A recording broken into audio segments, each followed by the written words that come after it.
Ah, man. What a roller coaster ride. What's going on, y'all? Waste no time. Waste no time.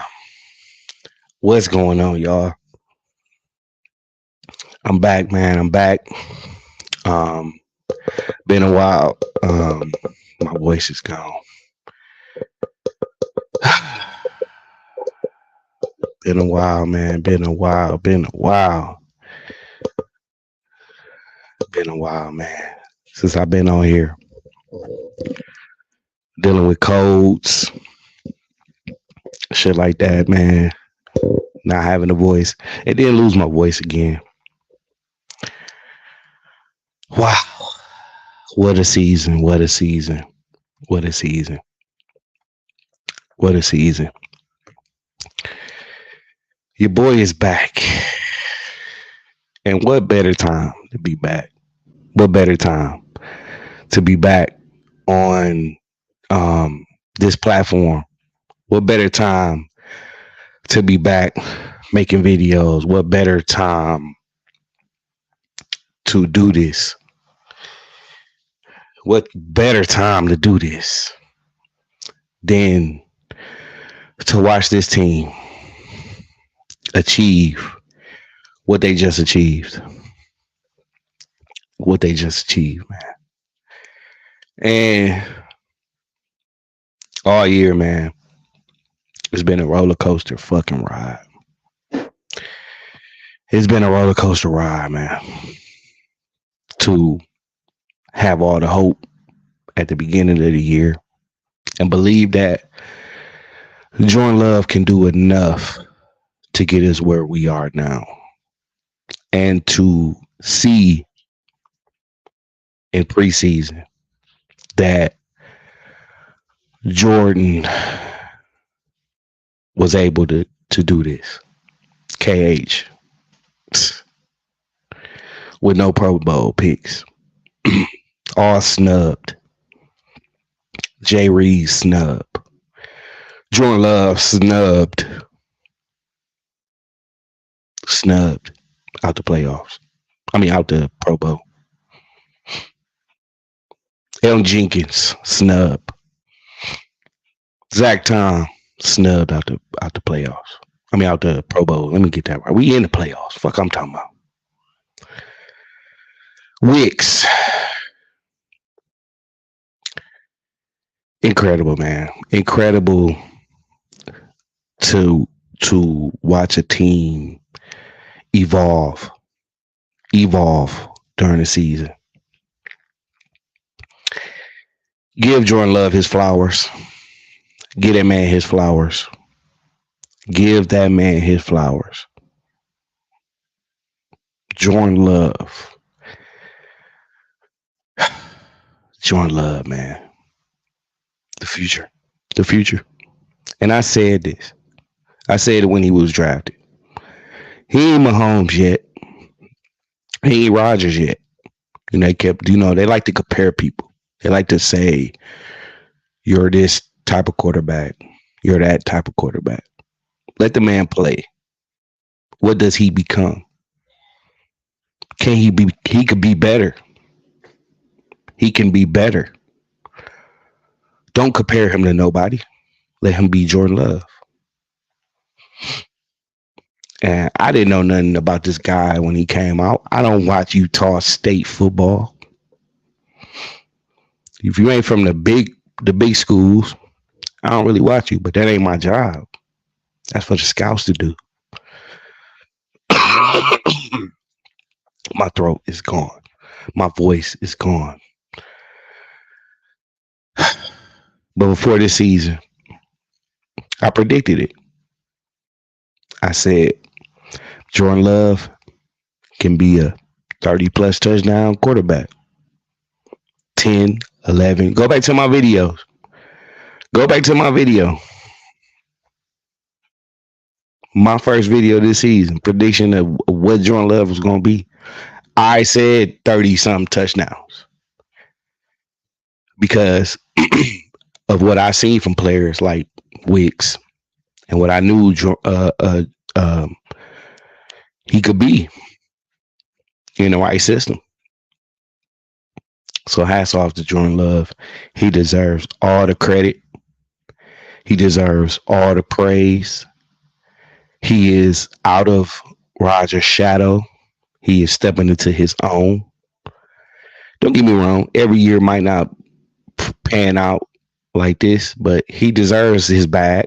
He deserves a bag. He earned a bag tonight. He got incentives. Getting the Packers to the playoffs. But man, how fulfilling is it to go to the playoffs with Wicks and Heath and Dobbs and Bo Melton and Aaron Jones, Zach Tom, Elton Jenkins, Valentine, Jair Campbell, who seemed like he was discouraged, like some of us weeks ago, when we knew the potential of this team.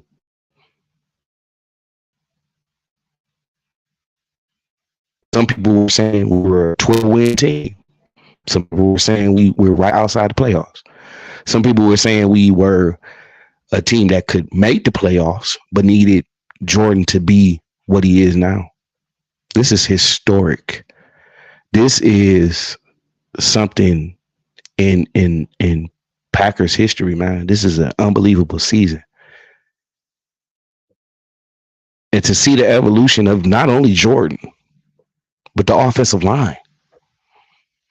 The offensive line, who was in shambles weeks ago. To see a defensive coordinator, I still don't think is going to stay, but start going with what worked. And you can see throughout the game that he was going back to his old tricks of that zone shit. We're not a zone team. We have a bunch of people that want to be physical here, that want to be dominant, that want to prove themselves and say, I can shut down whatever receiver is lining up across from me. I can go in there and get the sacks. Joe Barry, it ain't that hard, man. These teams, these boys want to be physical. We back, Key. We back, man. We back. I've been sick for weeks, bro. Having to take off work. It's fitting, man, to see what we all call, man. We all call. I call that shit though. To see that man get over 30 touchdowns, bro. I knew it, and I told you guys. I said, look, he don't have to have 400 or 500 yard games. 2 high 2s to 300 yards, 2 touchdowns, maybe 3 is enough to get him and us back to where we want to be, which is the playoffs, bro. It's fitting. It's fitting, man. It's fitting for us to be back, bro. And yeah, I mean, every year when you don't play up to your potential, man, and you're playing like shit and you're not doing what you're supposed to do, every team is gonna fucking, sit back and say, God damn, man. You know what I'm saying? This team could easily be Big Nate. Big Nate in the building, man. First of all, Packer fan in Vegas, what up, G? What's up, Fuck brother? the fucking Bears. Fuck the Bears. Guess what, motherfuckers? You got a new daddy and his fucking name is Jordan Love. Better respect him. Fuck the Bears and everything they stand for, motherfucker. I can't stand you fuckers. And I'm glad you guys went out like you guys all went out. Go out like straight bitches. So what up, G? How you been? I'm in here already sipping. Man, Shit, finally better, man. Finally, able to really move around like I want to. I mean, it's just fucking sickness been going around here. It's just me, then it was my daughter, then it was the wife, then the wife, then the kids back to the wife, and me, and she just now finally getting better, man. And um, it was kind of at the worst time because I had a lot of shit to say, man. But a lot of days I couldn't even get out the fucking bed, man. And you know me, I've been working 3 fucking years straight, and fucking go down with sickness and shit, having to take off work and all type of shit like that, man. But just I'm glad we call. I'm glad you're doing well, brother, and your family are doing well. You already know Appreciate it. I was sick as well a couple of weeks ago, and I went Yeah, through the same shit. And yesterday we had a scare. We had a car accident. We got the first snow of the year. That's what's up. My I'm car got fucked uncle. up a bit, but I'm glad that me and my family were okay. We didn't injure ourselves in that car accident. But if Yeah, you're out there with fucked up weather, make sure you drive safe because weather can be deceiving, yeah, man. gentlemen. Yeah, Nate got into a fender bender yesterday. I guess they hit you, right? Yeah, my car slid. It hit the car. Fuck. The car got a little bit fucked up, but it broke the metal from the tire, so we were not able to move it. So we had to get the tow truck for that. Right. Well, thank God you're okay, man. Outside of this shit, man, motherfuckers deal with a lot of shit, man. Families and work and bills and a lot of shit, man. And as much as I want to put 100% towards the Packers all day, every day, is sometimes it don't permit us to, But one thing you can always expect is whether we sick and in the fucking bed laid up, or whether I'm in the ICU or surgery, whatever it is, man. We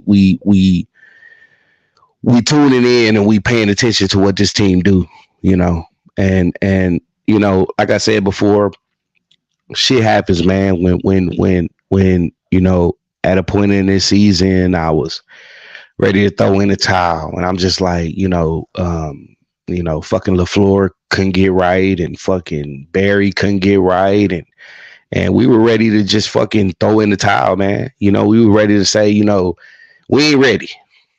We ain't ready. This ain't our time, man. And you know, um, but that just shows the evolution of Jordan Love, man. It's all on Jordan Love, bro. It's all on him. It's all on him, man. He kept us afloat. He kept us. He didn't get disgruntled. He kept believing. He kept believing. He kept pushing. He kept working. He kept um, understanding his ceiling, and he ain't reached it yet. You know what I'm saying? But like I said, I felt like this season, I'm like, hey, this man, be on the lookout, man. 30 plus touchdowns. I I remember. said it. Yeah, I said, I'm like, hey, Jordan Love 30 some touchdowns.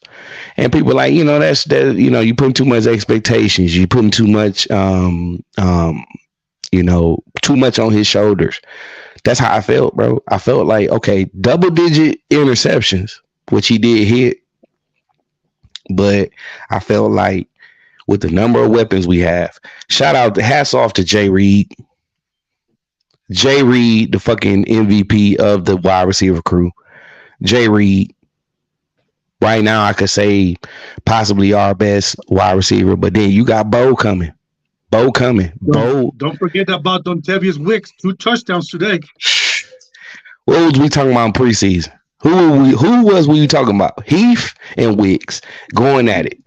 And it seemed like Wicks is here. Wicks is a little bit better than Heath. But Heath had a big catch today, you see a team now. It ain't one guy, everything on one guy. You know what I mean? It seemed like the defense and everybody, everybody rallied around Jordan. And you see that, everybody believed in Jordan. Everybody felt like Jordan is the man. You know what I'm saying? And that's what I seen something yesterday. They was talking about how teams need to start studying what the Packers do, because it seems like we're a motherfucking from Favre on, which y'all go on YouTube and watch the history of the Packers, 100 years of the Packers, where actually seeing like the Packers were started in the 1800s and shit and shit like that. It's a cool like fucking documentary. I'm gonna actually try to link some of those videos to my channel so y'all can see. But I watched that whole 100-year thing, and just to see how big a part and how the team now since 92 has evolved quarterbacks, and Favre was kind of a wild card because he had to go and get him, but for him to have the legacy he had and to watch Favre, and like I said, outside of what Favre does in his personal life as a Packer, it was one of the greatest moments, to go through the Favre era, and then the way it ended, and for them to draft this guy called Aaron Rodgers, and you're questioning the team and saying, why the fuck are you drafting Aaron Rodgers when we have motherfucking Hall of Famer, 3-time MVP, a Super Bowl champion, a 2-time Super Bowl appear in 2 Super Bowls, and why would you do that? And then to see Aaron evolve with his throwing motion and to take that team to the Super Bowl and have many cracks at it and be one of the best to ever do it, and to see him evolve over the years, but then to see him devolve where he doesn't trust the guys around him, because guys like Donald Driver, guys like Greg Jennings, guys like Charles Woodson trusted Rodgers, guys like James Jones, they trusted Rodgers. They rallied around him, and you've seen the best teams we've had possibly as Packers, and to witness who rallied around Rodgers in the late 2010s. I'm sorry. I mean, late 2000s, 2008, 2009, 2010, 11, 12, just to see that run, even if it doesn't accumulate Super Bowl appearances or wins, just for us to be in the conversation for that long, and then for a guy to kind of say, hey, well, y'all not trying to, to see him exit the way he did, and then for us to take a guy, which is Jordan Love, when we felt like, damn, we're still on our last leg with Rodgers, and not understanding what the Green Bay Packers are, and we're a team that wants to stay relevant. And the way you stay relevant is not to be stuck in the moment, but to think about the future. And for them to take Jordan Love, and yes, I was pissed. I was pissed like a motherfucker. And I'm not gonna lie and act like I was fucking on the Jordan Love bandwagon as soon as he came out of fucking college, because I didn't know shit about this guy. But like I said before, I'm not a scout. I don't watch tape. I don't go and watch every quarterback prospect in college and all this other shit. And for Goot and for LaFleur to say, hey, this Jordan Love guy, if he's able to sit behind a Hall of Famer, another Hall of Famer, and learn his mannerisms, and learn to read defenses, and learn to get the ball out and put the ball there on time, put in spots, and have accuracy and have athleticism, which Jordan Love has, he could be great. And I said that in that video. I said, this better pan out. This better pay off. And it pays off. And like they said yesterday, they said teams need to study what the Green Bay Packers are doing with quarterbacks. What they are doing. And they're sitting them behind Hall of Famers. Not saying Jordan is going to be a Hall of Famer, but goddamn, his resume is starting off real good. Your first season, 32 touchdowns, 11 interceptions. Get a second year, get the youngest team, one of the youngest teams in NFL history. I don't know if it was the youngest because they said something about 1978, but I thought it was the youngest team in NFL history to a playoff berth in your first full-time start. You're not a rookie, but you're a rookie on that field. And to see him, his poise, to see how motherfucking calm he is, The league is on notice with Jordan Love. If this is what he begins to be, they tried to compare him to Pat. They tried to compare him to Aaron. He could be better. He can win more Super Bowls if Goot and them are willing. But I mean, we're Green Bay. We have to draft. And what are these drafts and undrafted motherfuckers and people you took in the 6th round and 7th round? Motherfuckers in the 6th or 7th round playing rather better than motherfuckers we drafted in the 1st.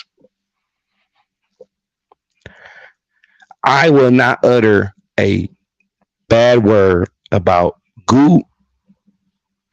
LaFleur, you still need to get this defense shit situated.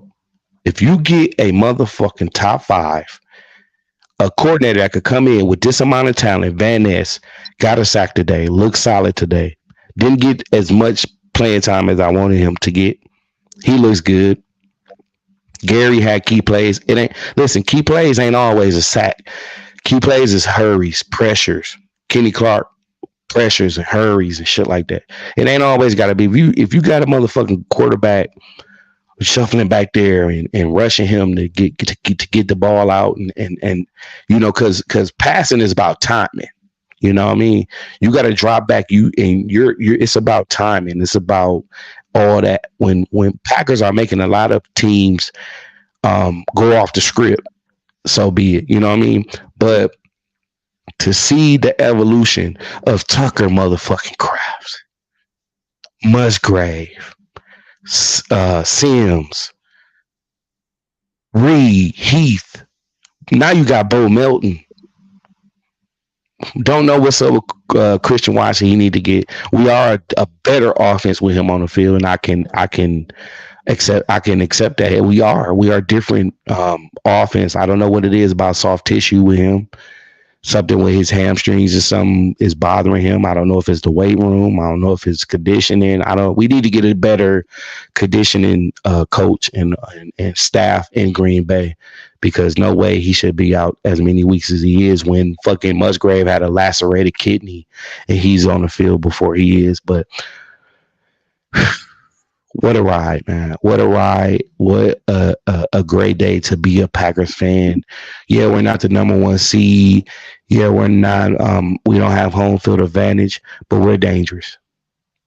We're dangerous. And as long as they keep believing in what the fuck Jordan Love does, this team can definitely go into Dallas and beat that team. They can definitely go back to. I think we're going to the Lions. I don't know if anybody know about the Rams score, but we either 6 or 7 right now. But we're in the dance, and whether we made it or not, I was gonna be proud to know that we have a quarterback that is his own man and has done the work and has been in the lab. They talked about something where Jordan Love fucking invites all the guys over and they watch motherfucking film together. I never heard about that from the other guy. I never heard about him pulling these guys together. These guys believe and they know that everybody, when they work as a unit, look what can happen, man. So I'm gonna let you go ahead and get your know-how and everything on here, Nate, man. Let me know what's going on, bro. Well, first of all, man, I'm glad to be back out here with you again, brother. I miss you, brother. We haven't done anything in a while, but I'm glad. Man. But I know because honestly, Nate, I ain't gonna lie to you, bro. I didn't want to do that shit without you, bro. I didn't want to. You know, and a lot of times when I wanted to do it, you were tied up or I was sick. And, you know, we always communicate, you know what I'm saying? And it just ain't right, y'all. You know, take it out on me. You know, take it out on me being a friend and being an outlaw and being a friend to this man right here next to me and saying, I'm not doing this shit without Nate, bro. Nate, if you can't do it with me, I ain't doing it. I'm not that type of motherfucker. I'm the one who, if I make it, we all make it. You know what I'm saying? That's how I am with this shit. And a lot of times I wanted to drag myself out the bed and do this shit. But if you're not able to do it with me, bro, it ain't no point. We do it when we both better and we both ready. Because you know one thing, all our motherfuckers that fuck with us, all our loyal subscribers and loyal people that come and watch videos and what we do, they ain't going nowhere. They understand, you know what I'm saying? So I'm not gonna do this shit without you, bro. I made an oath and I said we Title Town G's together, and if I can't do it with you, I ain't doing it without you, bro. No, I have to respect that, and from coming out from another outlaw, shout out to KHTB, outlaw crew. So I respect that from you, Packer fan in Vegas. So first of all, the Green Bay Packers are the youngest team to ever make the playoffs in NFL history. And I know that Packer fan in Vegas said that. So nobody can take that away from us. I think that these Green Bay Packers, man, are united for being young. They playing for Jordan Love. I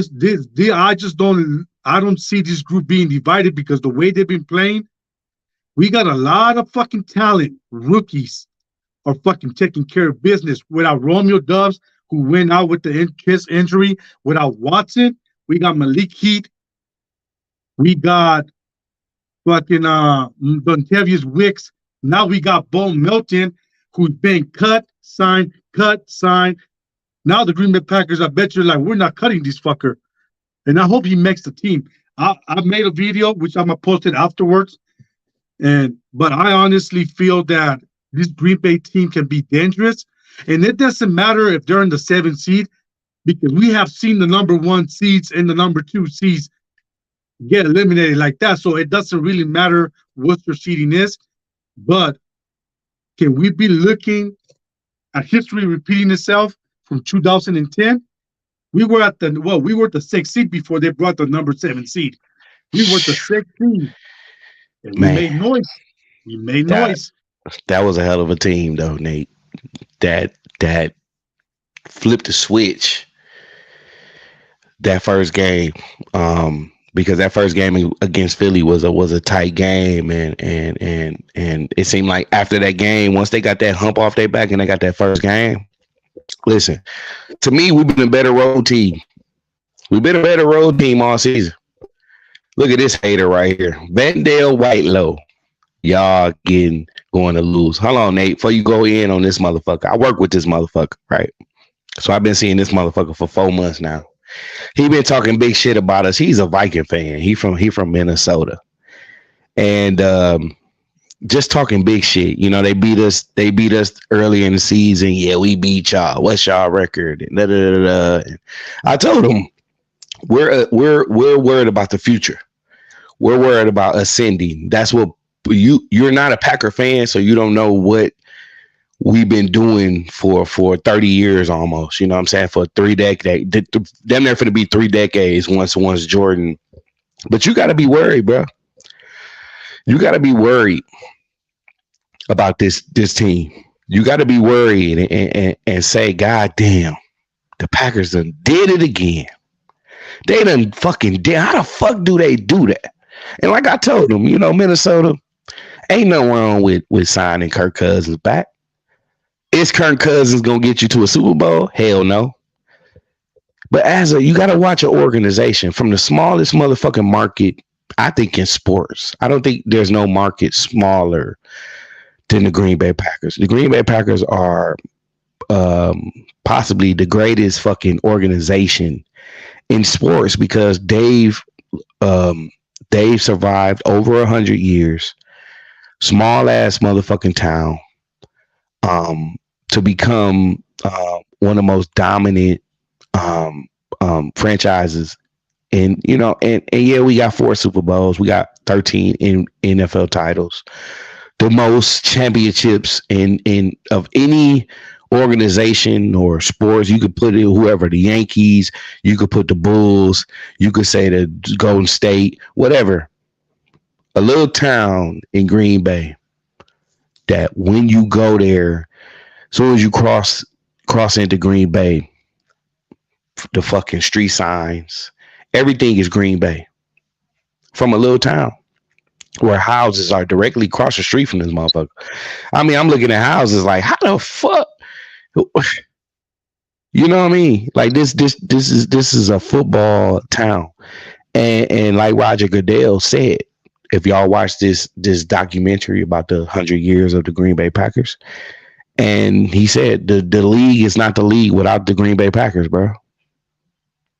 No, not without the pay. He didn't say the Patriots. He didn't say the fucking Eagles. He didn't say the 49ers. He didn't say the Steelers. He said the Packers. The Packers kept the NFL afloat. The Packers represented the NFL when they were going up against the AFL. This is history. This is what guys come in there and do. And you just gotta be scared. If you're Bears fans, if you're Lions fans, yeah, y'all got y'all rocks off. 30 years since y'all been the number one seed. Y'all never hosted a NFL playoff game. Big ups to y'all. I don't hate Detroit. Detroit don't give me reasons to hate them. The Bears, you motherfuckers are our little brothers. Y'all the little brother. You know what I mean? We got to tell y'all, hey, don't do this, don't do. You know what I mean? Y'all want to be us so bad. Minnesota, y'all want to be us so bad. Y'all want to be us. Y'all want to have the history. Y'all want to be as historic as we are. When you go through record books, when you go through greatest and greatest players and greatest teams, and you don't see Minnesota. You don't see Chicago. Y'all stuck on 85. Motherfucker, I was one. You know what I mean? We were in diapers and shit. You know what I mean? Like, come on, bro. Y'all had a team. Y'all had a couple of good teams, but y'all always run it to us. From far on, y'all run it to us. And now you got another guy that's ready to I ain't gonna say he's ready. He's all. This was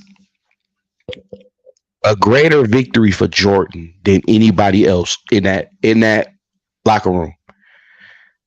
The guy who dealt with the most pressure. I ain't gonna say in the organization because more of the pressure was on Goot for drafting him, and Murphy too. You know what I'm saying? But the most pressure was on Jordan Love. Yep. And for him to not blink, to not fucking shuffle his feet, to the man was poised. The man was fucking ready for the moment to show himself. Fuck what we think. It's about him.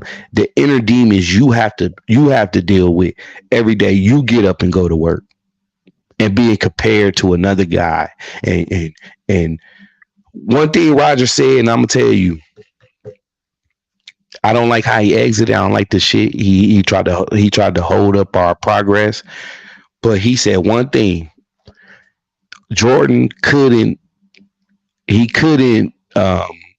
choose what team he went to.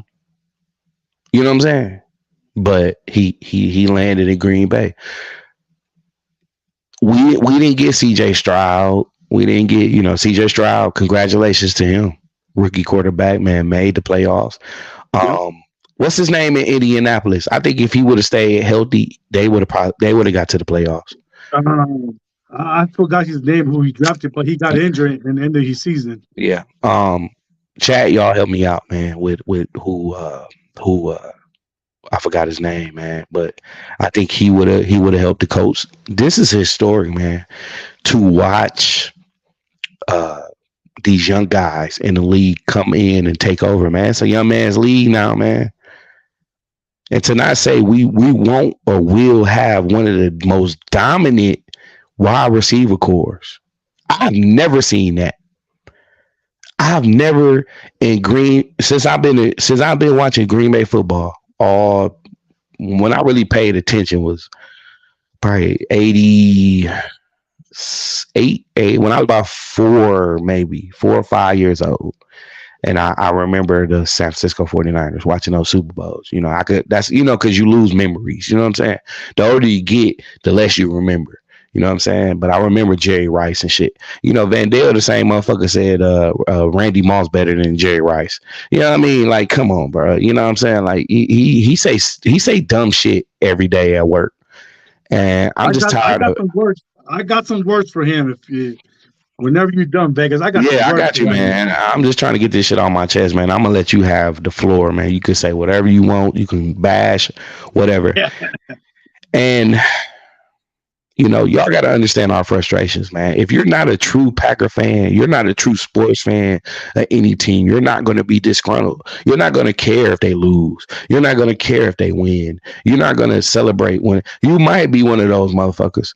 But we're real, man. How we feel at the moment is how we feel. You know, we last year, I mean, we done said throw in the towels. We done said we look like the worst team. Because we did. That's the truth, man. We're not gonna. Yeah, man. We're looking good when we're fucking getting blown out or we're playing down to our potential, bro. We real, bro, about this shit. And that's why when we win, we celebrate the way we do, because we know how many years we done went through bullshit. Football, my favorite sport. I watch basketball. I don't watch basketball till after the All-Star game. I ain't gonna lie to you. Till I know who really where and who what. I ain't paying attention to 82 games.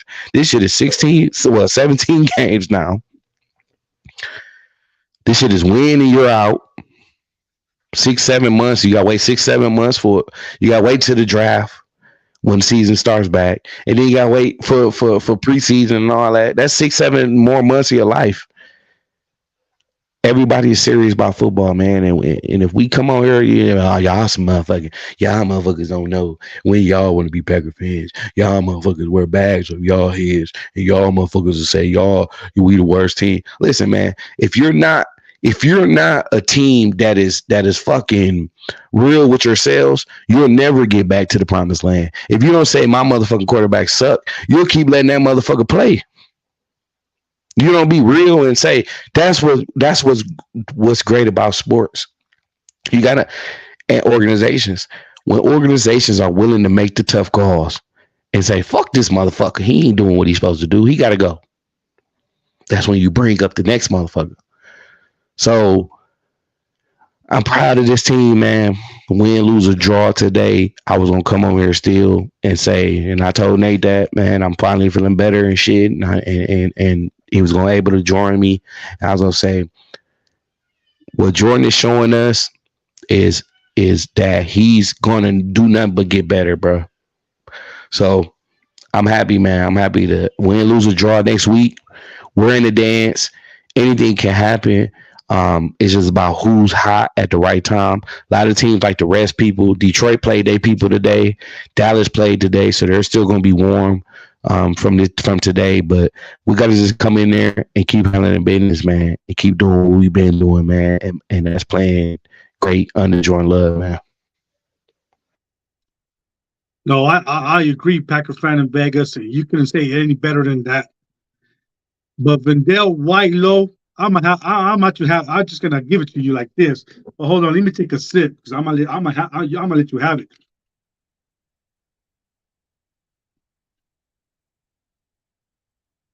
This motherfucker don't know how it is to win none of these. He don't know how it is to win none of these. Motherfuckers ain't never even had a Super Bowl. Ain't even been in a Super Bowl. Had they the 70s and won't talk shit about us. Win a motherfucking championship. You can't this year. It's over for this year. You ain't even in the dance to fucking even win one of these motherfuckers. And you better have my money. This motherfucker bet me. He won't bet big money. I bet him a little chump change. But you better have my motherfucking money. I don't give a fucking 50 cents. You better have my motherfucking money in the morning.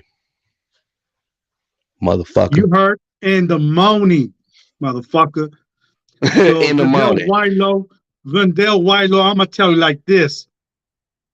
You better respect my boy Packer fan in Vegas because he's my boy.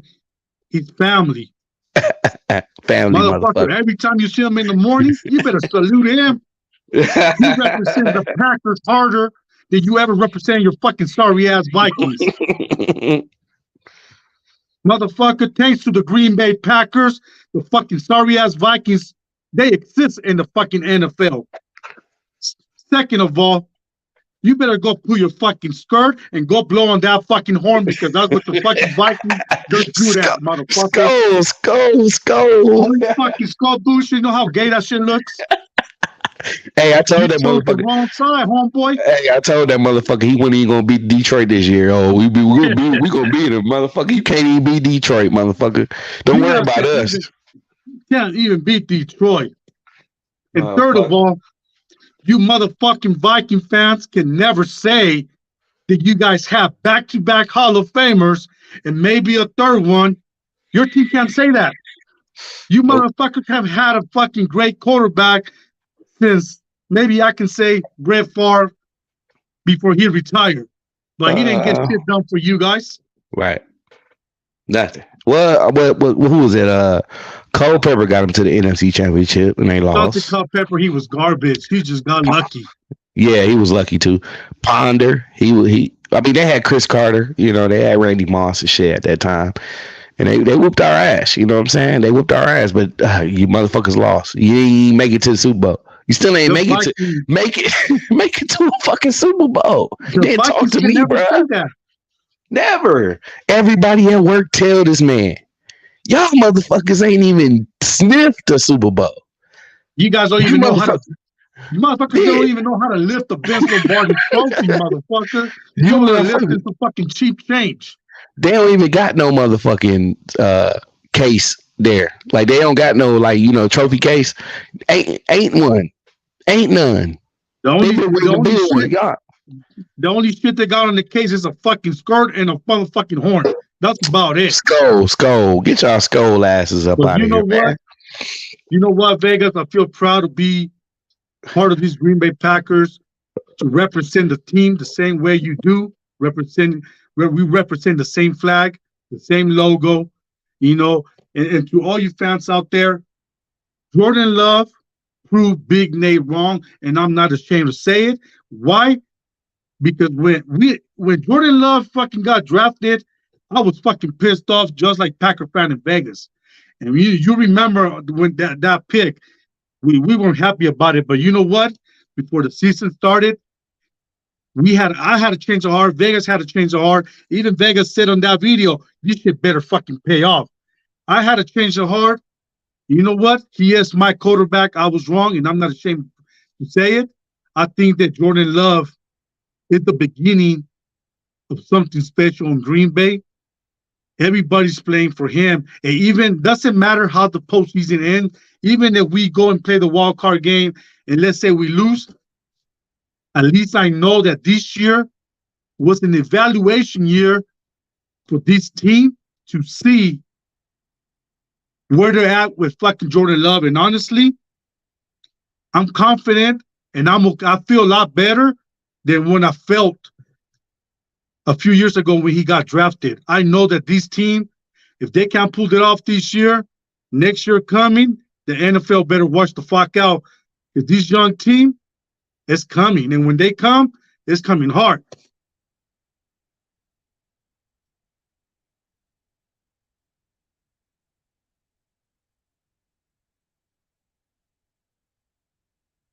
Sorry, man. I think the wife was calling me. But hell yeah, man. And nobody can sit there and say, I don't give a fuck who it is. If you say when we traded that pick and motherfucking Jordan Love was selected, that you sat up there and clapped and said, yeah, fucking 4 years later, he's gonna get it. Nobody said that. Be realistic. But I can tell you one thing. I said this before the season started. 30 plus touchdowns. Oh, Vegas, hell no, man. You reaching, man. I said 30 plus touchdowns, 10 plus interceptions. I'm gonna go back and get the video. I'm gonna fucking get it. I'm gonna get it on there. And all he gotta do is, I said, Rodgers didn't put up astronomical fucking numbers. 200 plus yards, 300 yards, 2 touchdowns, 3 touchdowns is enough. For him to prosper and put up the same numbers that Aaron Rodgers did. Aaron Rodgers wasn't throwing 400. How many games Aaron Rodgers had over 3 touchdowns? It gotta be a single digit. It gotta be 10, maybe. I'll give him 10 games when Rodgers went over 300 yards and 3 touchdowns. Rodgers was pulling 280s, 290s, 310s, 320s, 330s, no interceptions. That's where he killed the man. But we're not taking anything away from Rodgers because he gave us a lot of great moments. We not. He made a lot of unbelievable throws that some people couldn't duplicate if they tried it a million times. But when Love needed to play, these motherfuckers were wide fucking open. Goddamn. It's like, fuck, like how many receivers we got that understand coverage, and I'm gonna tell you that touchdown by Wicks.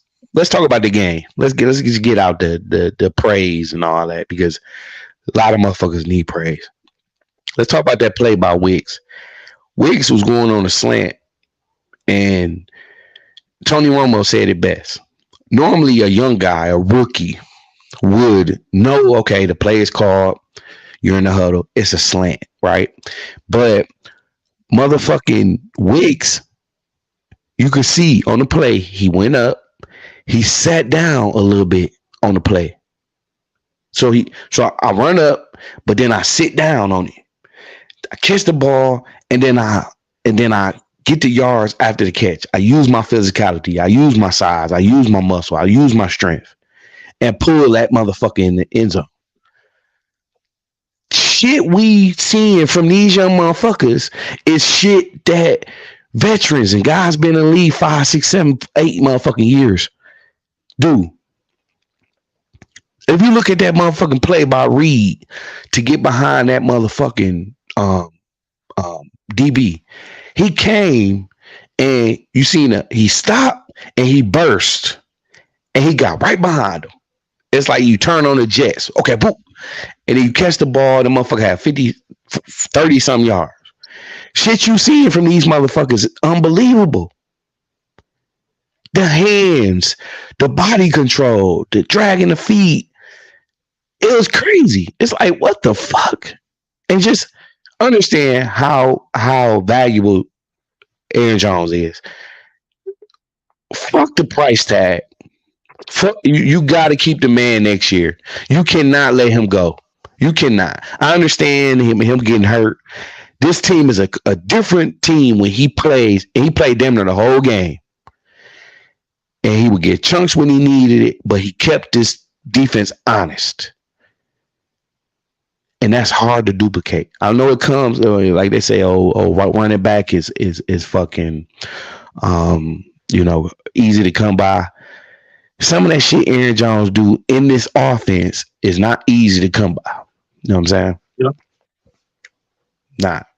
Oh shit. Let's go to what TR said. TR, my buddy, I meant to say hi, man. I'm sorry the comment went past What so up, bad, TR? man. TR, man, miss you, brother. Hope you're doing well. Hope the family is doing well. Love you, brother. He said thoughts on Barry. He stays, right?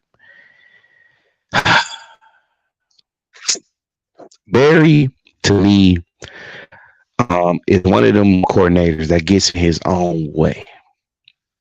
He gets in his own way. And he called the most man-to-man I've seen all season. Damn near, bro. Like the most man-to-man. I think, no. I'm going to go to the Detroit game, Thanksgiving game. He called the most man-to-man, and this is what this team is. Like I said, they're physical. They want to get in each other's face. They want to play at the line. They want to play these guys off the ball. You shouldn't be. I don't give a fuck if it's third and like that 3rd and 5 play when Moore got like 30 yards, bro. Come on now. We're not a coverage team. We're not a zone team. I said it earlier. I said it to Nate. I said when I called him halftime, I said, Nate, motherfucking Barry got Walker out there looking like Blake Martinez. Yeah.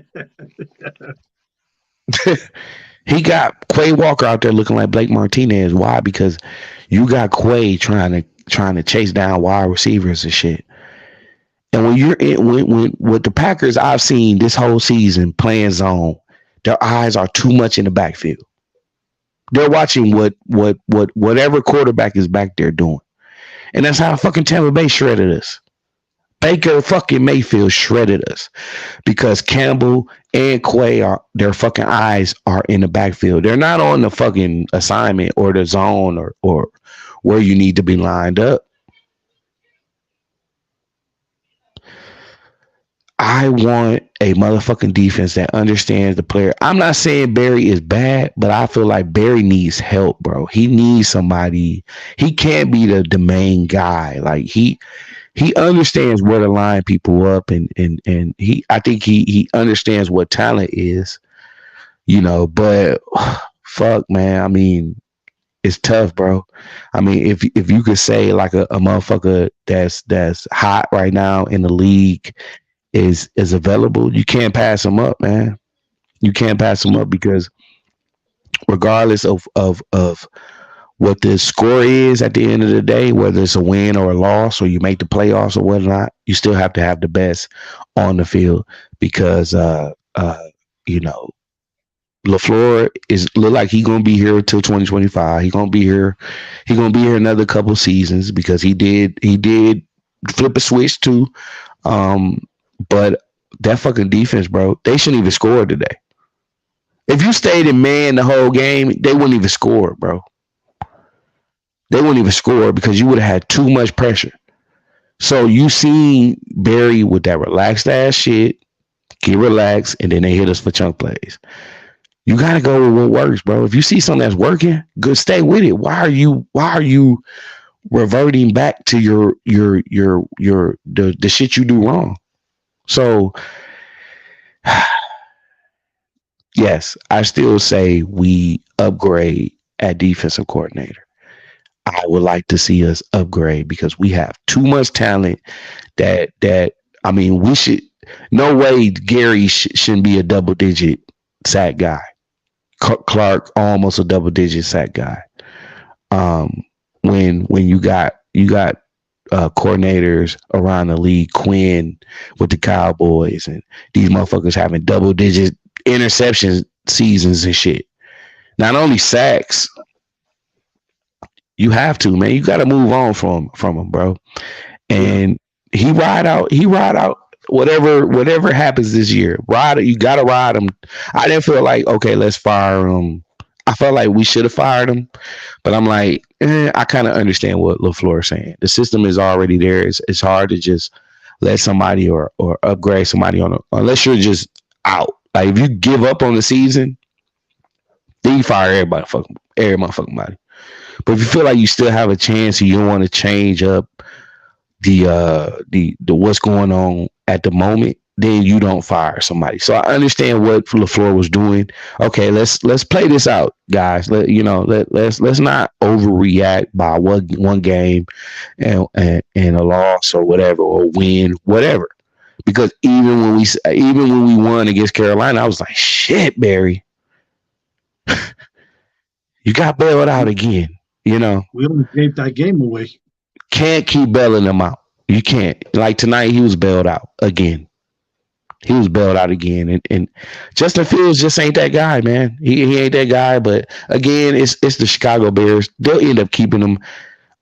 Will they draft? They might though.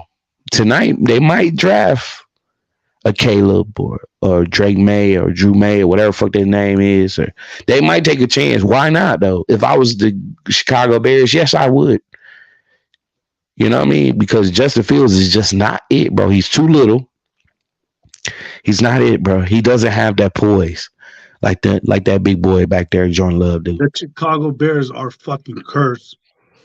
And that's what they got coming. So fuck the Bears once again. But to answer, I don't mean to cut on. No, you good, bro. I'm talking like a mother. I'm sorry. No, that's all right. No worries. TR, what up, TR? Shout out to TR. To answer your question, fuck Joe Barry. I think his time in Green Bay has come to an end. There's times where he played the way he played versus the Kansas City Chiefs versus the Minnesota Vikings. I'll be like, all right, Joe Barry, you finally did your fucking job, but still, your time in Green Bay is up. I don't think that fucking Joe Barry knows how to. He doesn't know how to execute this fucking defense. I don't know what kind of fucking scheme he's trying to play. Like Packer fan in Vegas said, he got motherfucking what's his name? The linebacker, number 7. Quay. Quay Walker, my bad. I'm here buzzing already. Quay Walker over there fucking chasing after wide receivers. Like, you fucking serious? Yeah, you know what I'm saying? Yeah, it's like he ran past Justin Fields and he missed the fucking tackle. How can you miss that? I don't fucking get it. And he does. He does look like fucking Blake Martinez out there running around. Right. I hope. I hope real quick. I hope fucking TR is not mad when I say that the Green Bay Packers need to fucking break tradition, because we are not at the TR days anymore. That was just a joke, TR.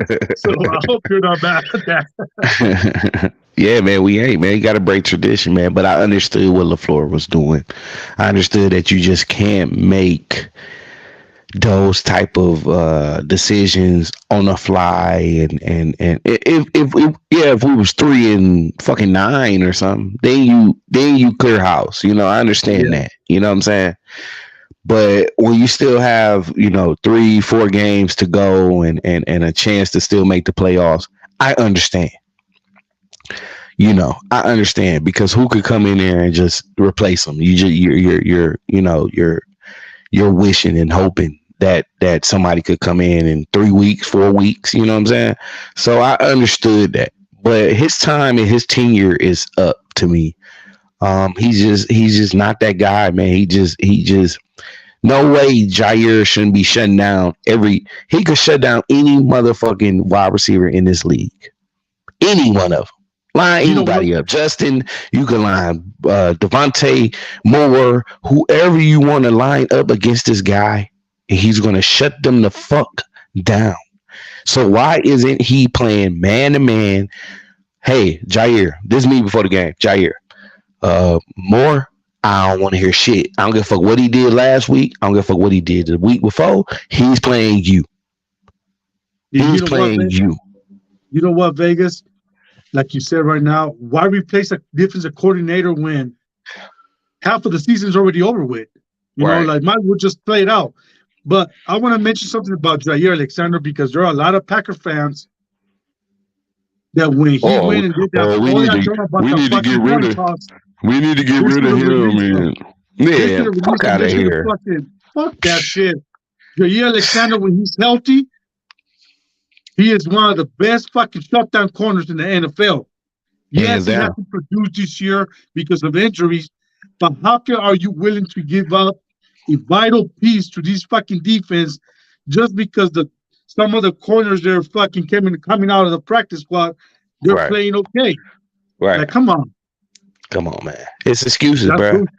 Excuses. But you can't, like I said, you can't keep letting coaches get bailed out. You know, we went through that for seasons with Mike McCarthy. We went with that for a long time in Green Bay of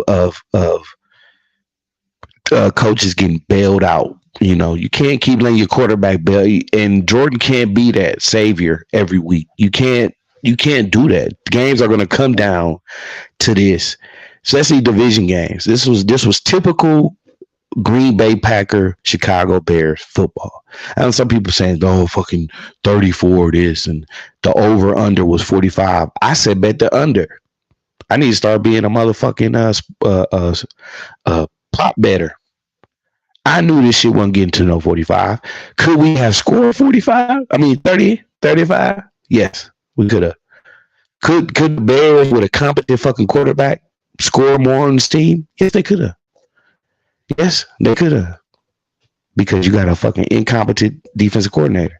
So Joe Barry, like I said, let him play this out.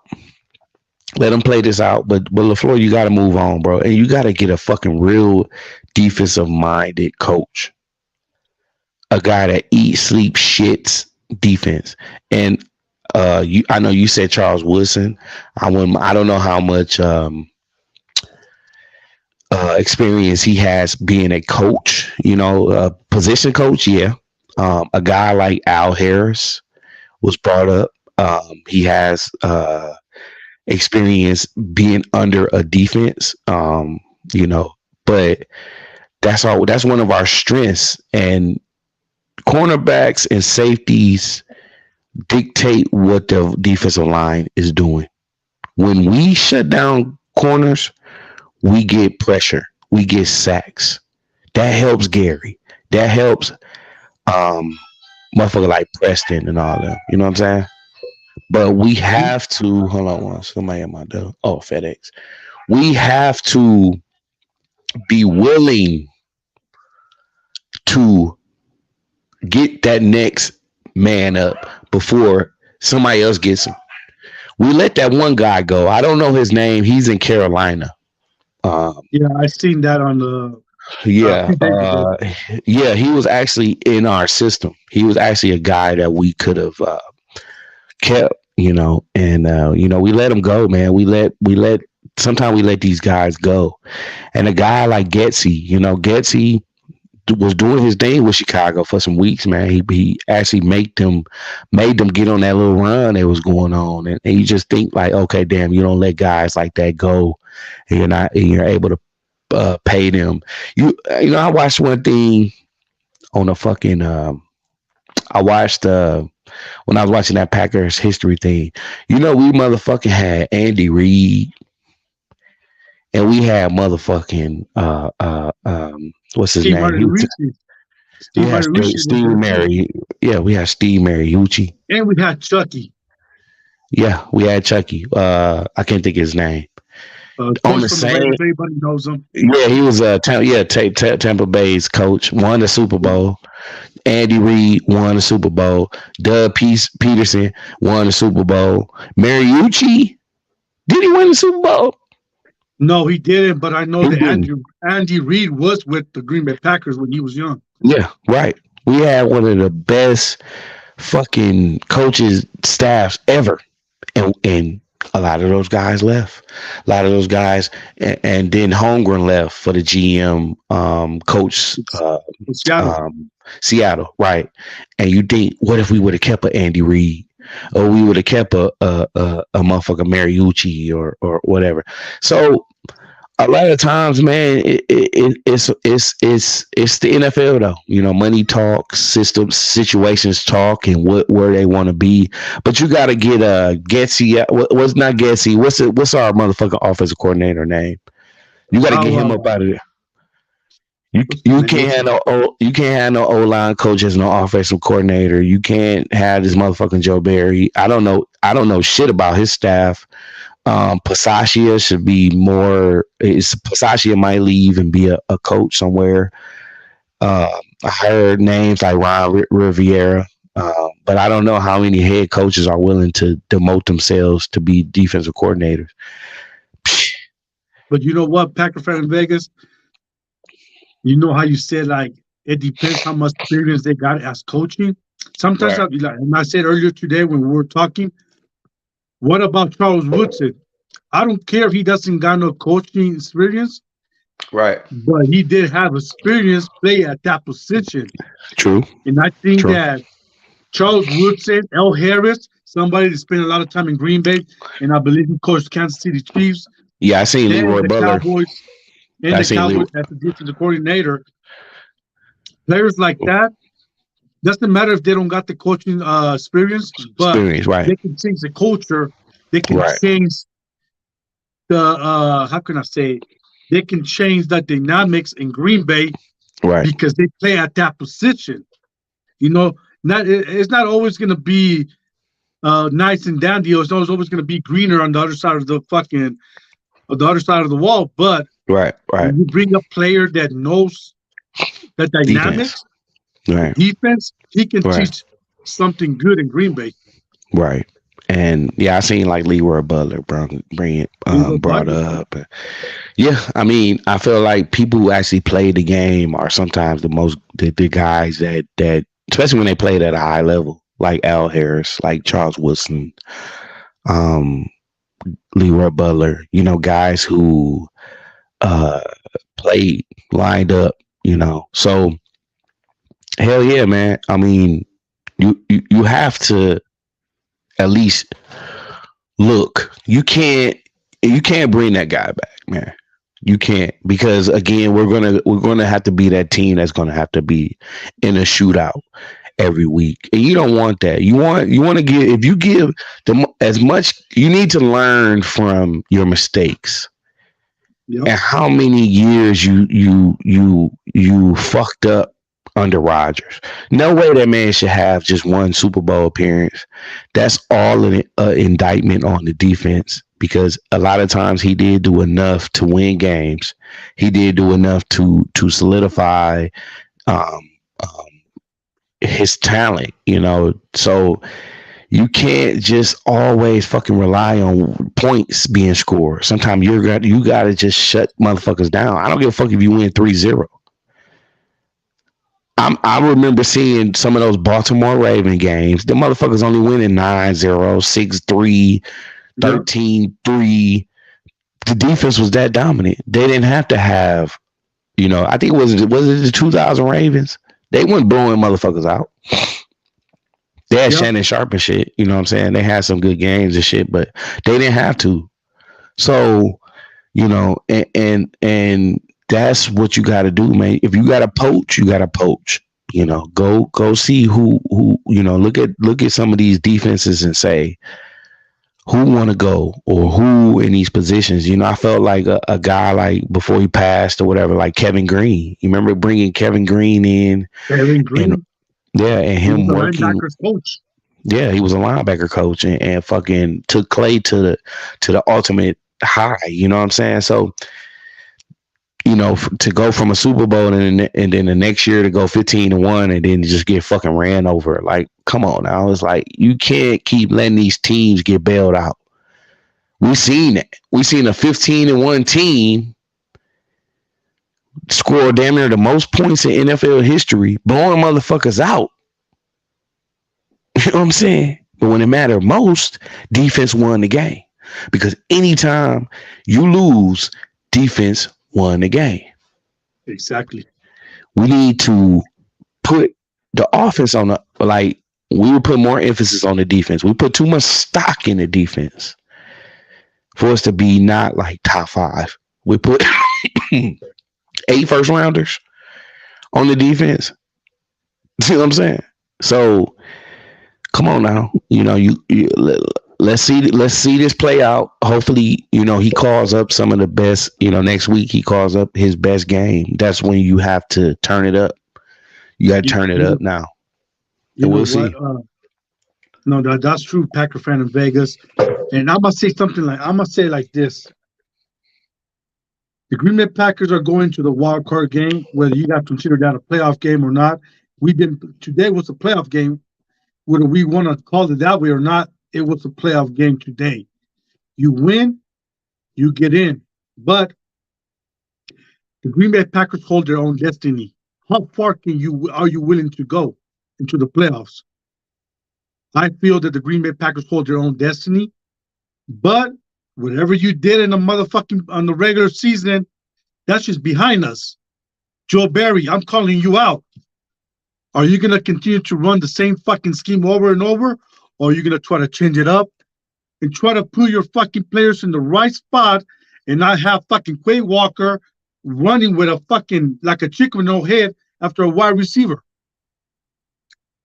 How far are the Green Bay Packers willing to go with this young team? Or we hold our own destiny, how far we can go. But Joe Barry, Matt LaFleur cannot continue to make the same mistakes over and over the way they've done all season. Once the playoffs start, this is a new season. That's it. Win or go home. So how far can the Green Bay Packers take it? Yeah, it's anybody ball game right now.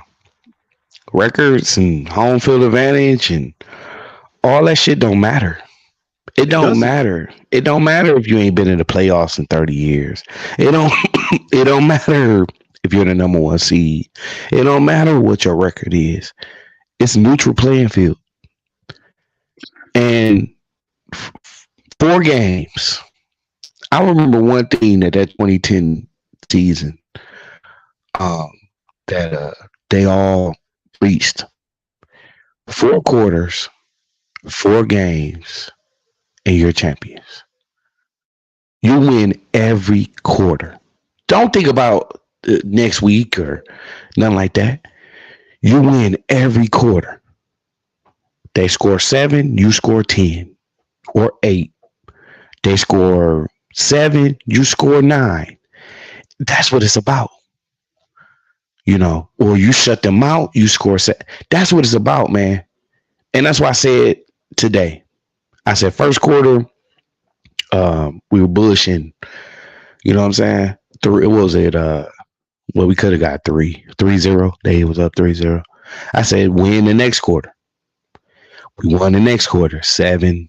7-6. Then I said, come out, win the next quarter. Next quarter was 14-6. And then you win the final quarter. That's how you got to think about it, man. You don't got to go out there and don't worry about the second half or nothing. Worry about the moment, whether you get the ball first or second. I don't give a fuck. To me, that coin toss shit, I don't give a fuck if we take the ball. I don't give a fuck if they give us the ball. I'm winning every quarter. That's true. They need to go back and watch shit like that. You need to sit these guys in the hall. Let's look at this 1996 team. Let's look at this 2010 team and things they use as bulletin board material. I remember motherfucking Charles Woodson said Obama don't want to come see us. We'll go see him. We're gonna go see him. Little things like that. Little things like what happened today. Little things like that for Jordan. You think Jordan can exhale now? I belong. That Jordan Love took the monkey out of his back. It's off. It is off. The monkey is off his back. You know what I'm saying? The monkey is off his back. Like, fuck the Bears. This is a different team than what. This is a way different team than what Rodgers walked into. Yeah, definitely. Way different. I mean, well, no, because you had second-year players like Raji and Clay and shit like that. So I understand that part. But you got a lot of veterans. You got a lot of guys around Jordan, Jair, Bach. Let's talk about Bakhtiari. What do you do, Nate? Do you release him, or do you say, we release him, we cut him, we're gonna owe a chunk, or do we give him a chance to line up? But do you say, hey, I'm the type of player I say, hey, the way my offensive line played the second half of the season, I can possibly find somebody to replace him and recuperate whatever dollars it is. If it's 20, if it's 30, whatever, or I shop him. I know Rodgers, I know the Jets. If we're willing to let him go, they're willing to probably pick him up. I heard that something about maybe they would want to possibly take Bach. But I'm also saying that's my quarterback blind side. I got Elton Jenkins. I got fucking Bakhtiari. You got Tom. Well, Jordan's right-handed. So, yeah, he's right-handed. So that's his blind side. That's his backside. You know what I'm saying? So do I give him one more last hoorah? Or do I say, you know what, fuck? It just depends on the analytics. I think it depends on the money because you owe the man 40-something million because you did push money back, which he was willing to do. That's hats off to Bach. He was willing to push money too. So you can't say, oh, his motherfucker getting 48. We pushed the money back, y'all. we pushed the money back so the man could. So he took a pay cut for this season, and I think the prior season to push some of the money that we did give him when he was one of the best, if not the best, left tackle in the game. So you can't forget about that. Unfortunately, injury bug hit him. But is that selfish on him, or he had to go back and get another surgery? That ain't his fault. He's older. You know what I'm saying? You got to understand, Bakhtiari been around for a minute. He ain't no fucking rookie. He's older. He's not able to come back after a year from having an ACL tear and infections and all that type of shit. So I don't know. I'm on the fence. If he's 100%, if the leg ain't compromised where it can re-injure, or he lost a step, give him the money, bring him back, because it's hard to find that. Or do you say we got Goot? Goot is a man that do you trust the drafting process? Because say what you want about Goot, passing on Justin Jefferson, passing on TJ Watt, passing on these certain guys, DK Metcalf and Deebo Samuel and all this other shit. He's hit some home runs. You gotta say Jordan Love is a home run. Even where he was picked, for it to happen, and for it to happen like this, and for it to happen with this crew and what he did his first starting season, it's a win. It paid off. It paid off, y'all. It paid off by us making the playoffs. Now, if he get a win next week, come on now.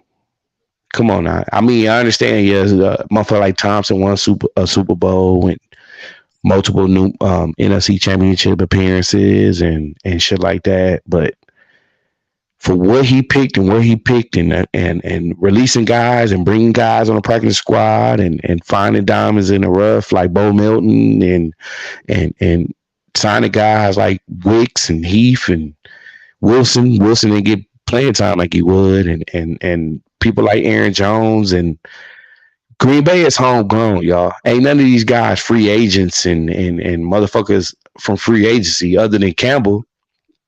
Yep. But a lot of these guys are homegrown talent that you have to view and look and pick. So Kenny Clark, homegrown. Gary, homegrown. Jair, homegrown. Tucker Kraft, homegrown.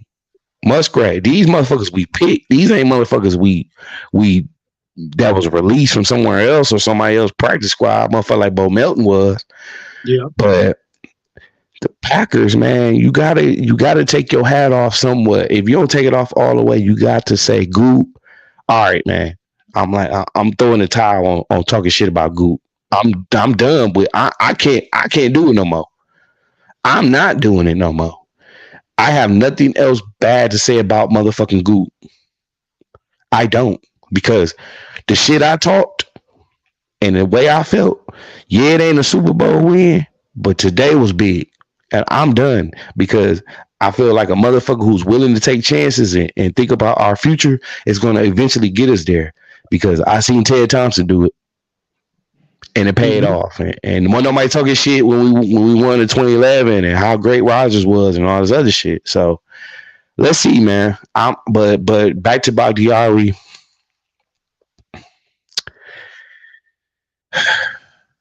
I don't know. I don't know if the risk is worth $48-something million. I don't know. But depending on what we get when we cut them, that's different. But can you find another Bakhtiari in the draft, or do a motherfucker even got to be Bakhtiari? I don't think so. I don't think a motherfucker got to be Bakhtiari for Jordan Love to succeed. As long as he's competent and he's here for the net, because Jordan's going to be here for. If he's playing like this, he's going to be here for another decade. So you got to think about a decade, or you think about now. Yep. Bakhtiari is more of a guy like, okay, I can let him walk, eat some money. Here you go, brother. Appreciate it. Let him go to a team like the Jets, or a team that's like, we're about now. You know what I'm saying? We still on the cusp of the future. Anything can happen. If these motherfuckers get to the Super Bowl, bro, go play the lottery, because we probably the motherfucking luckiest team ever. You know what I'm saying? Like, but the risk and how old he is ain't worth 48 million to me. So I swallowed some of that bread and whatever. I don't know what we owe him next year. I got to look it up. I don't know what we owe him the following, but because I think he's under contract to 2025, if I ain't mistaken. But we owe him a chunk next year, almost $50 million. So I let him. I don't know. I can't. I don't know. I don't know. You know what, Vegas? We have to trust the process, and I think that some of the players that been drafted, they're actually fucking turning out to be good. Now, Bakhtiari, it's been 2 years. He hasn't been able to fucking get healthy after that surgery. It's been a setback this year.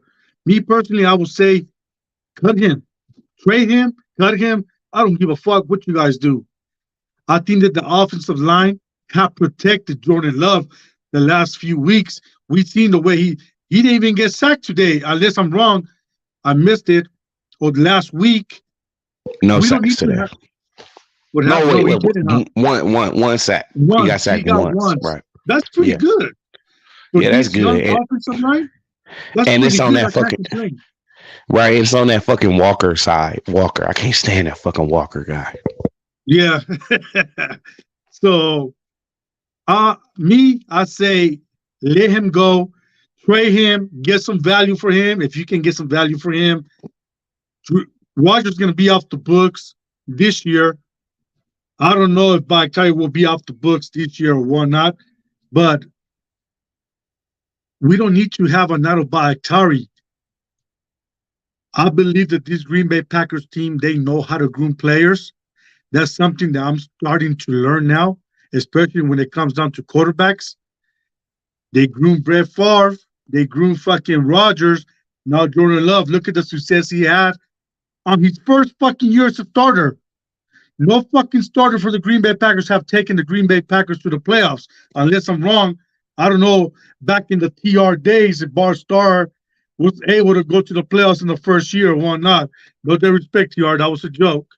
But I think that the Green Bay Packers, they know what they're doing. We just have to trust the process. We don't need a Bakhtiari to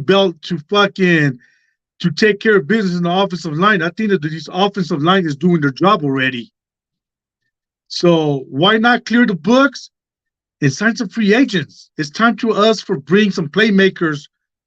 This is a young team that can go far away the next couple of years. But we need to bring playmakers as well in order for us to make that happen, or for the Green Bay Packers to make that happen.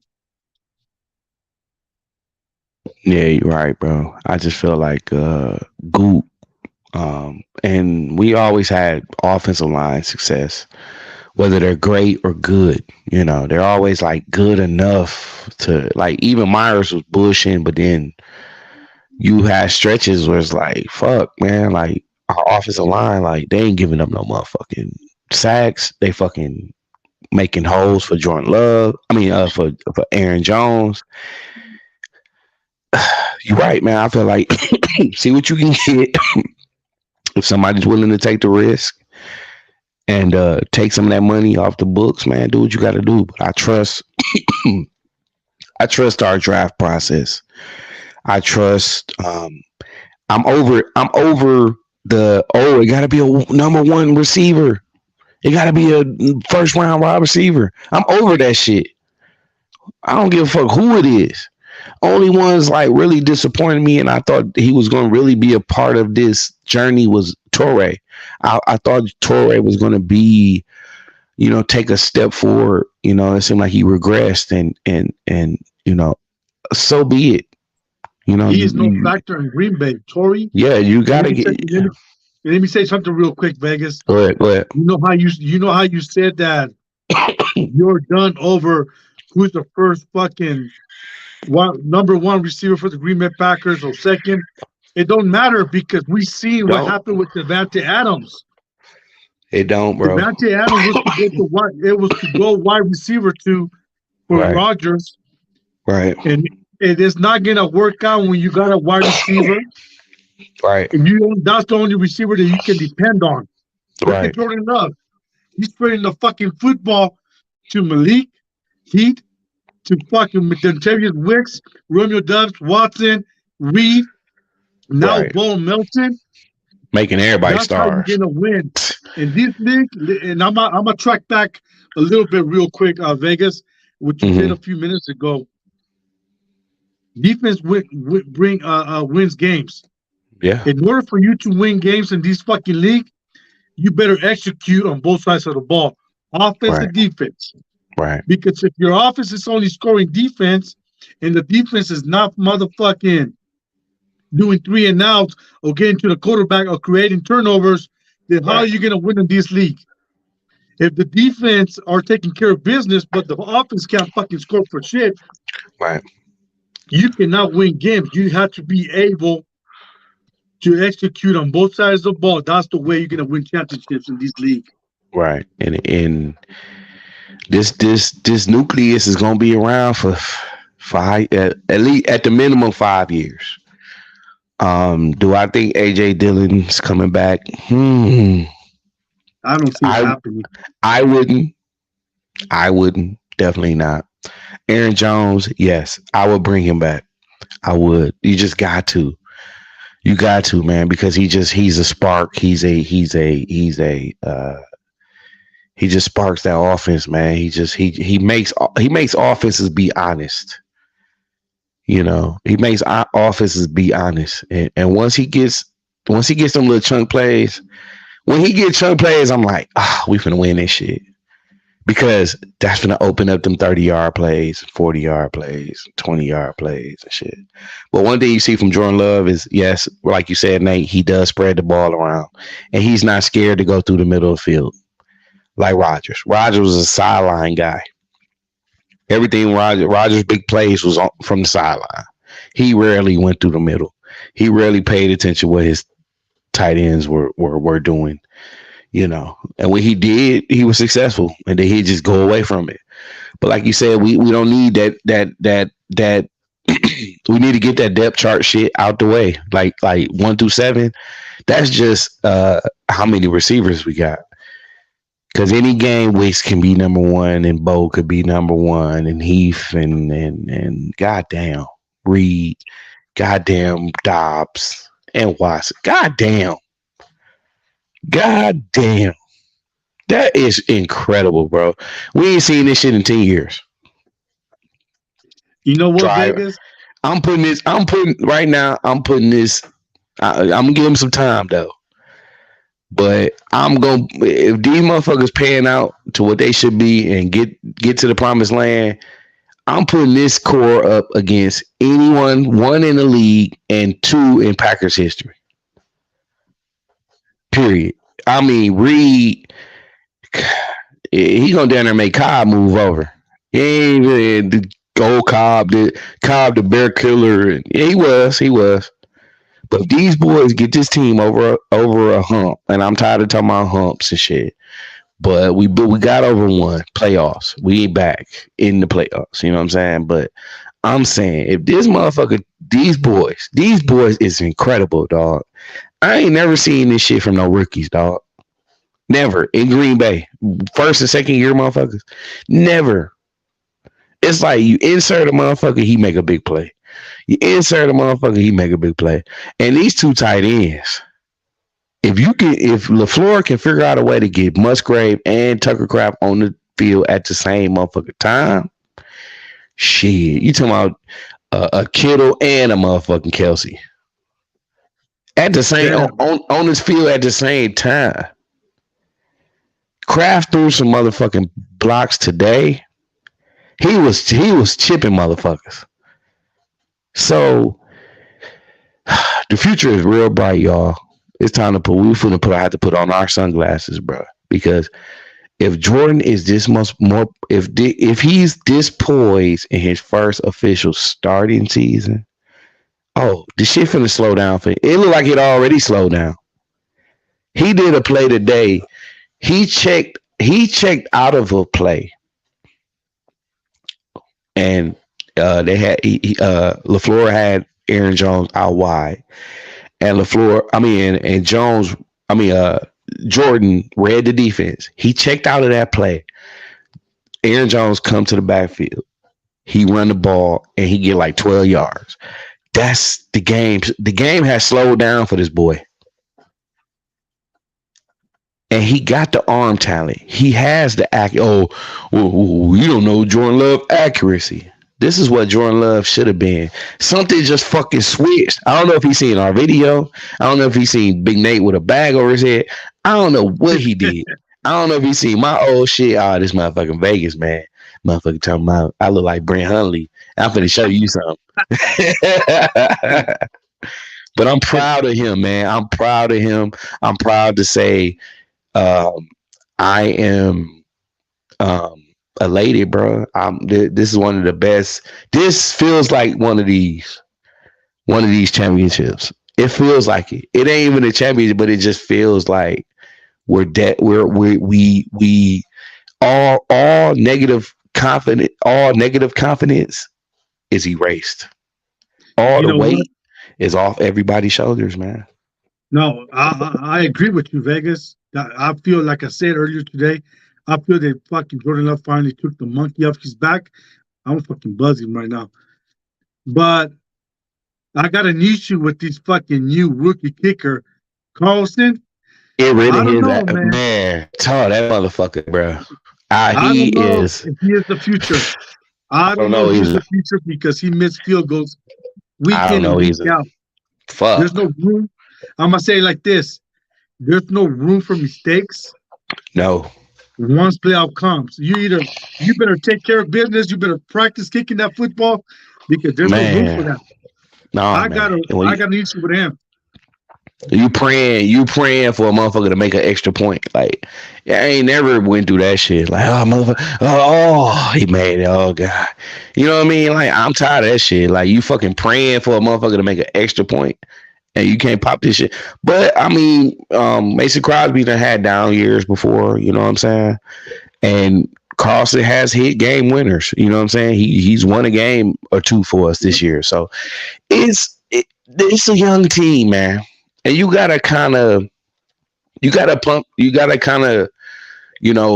the brakes on overreacting. You know, you can't be. It's for them to learn from the moment and say, okay, can I brush this off? Let's say they would have scored. You know what I'm saying? Let's say they would score, got 2-point conversion, and this last drive we went down. You got to be able to be that person that wipes the last play off. Oh fuck! I dropped it. You know, you got to be that person that believes in the next play and the next opportunity and take advantage of that. So, I mean, he's young, bro. He's a rookie. I ain't gonna lie. He's done better. He did good as a rookie, you know. But we.